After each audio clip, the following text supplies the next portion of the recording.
Today's video we're going to go over a tutorial on how to shape our artificial bird feet using a heat gun or a hair dryer. The method's really simple. The feet that we sell, the standing ones, the flying ones, they all can be shaped and heated to give you the look and the pose that you're going for. We're going to be using an open canvas back foot today. The same method applies to the standing and the other flying feet. I'm going to be using a heat gun. I have it on low heat. We don't want to heat the foot up too fast. We want to make sure that we get even coverage of heat everywhere, because if we heat up the webbing, which is the thinnest and it'll heat up the fastest, if we try and make our bends before the toes have heated up or softened, when we go and make our bends we could potentially break the toes. So lower heat with a heat gun, high heat on a hair dryer. You could even use hot water to soak the foot in for a little bit to help warm it up and allow it to flex more. You can see what we can do with this as we get heat applied.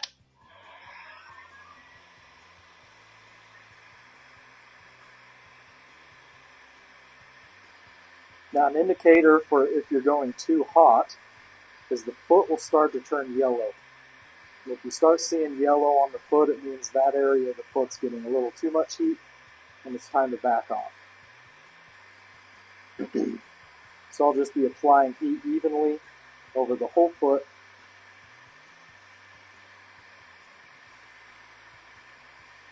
We'll be able to tell this foot starting to be malleable once the webbing starts to move around with the airflow from our heat gun.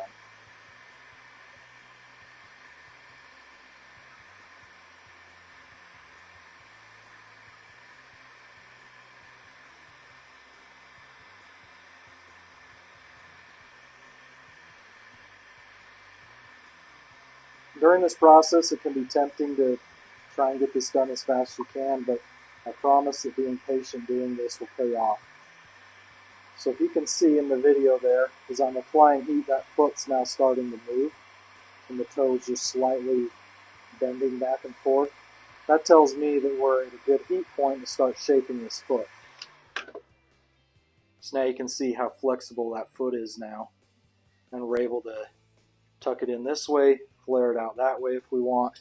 I have some cold water right here. We're going to make our shape with this foot, and then we're going to apply it into the water to cool the plastic down, which will lock our pose into place. So I'm just going to flare this for the demonstration of the video. And there you can see that that pose is now locked into place. Now let's say that you did this and you didn't like how that turned out. You heat this foot up again and the plastic will rebound to its original shape. It'll take just a few seconds because we have cold water on the plastic.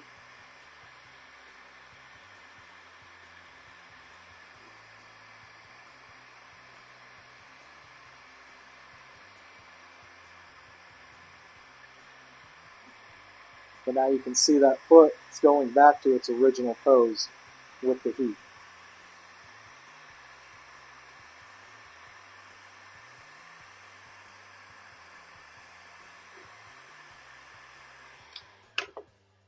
Still soft, but back to the original open flaring of that foot there. You can also shape these feet after you've painted them with pastels.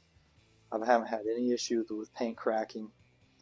So you can either do your shaping of the foot before or after you paint. I haven't tried with an airbrush. I don't know that I would recommend doing the shaping after, as you could bubble your paint, but with pastels and being a powder paint, you can go ahead and shape those before or after. So that's a method. It's pretty simple and easy to do. Just take your time. You'll be able to have some freedom with these artificial feet.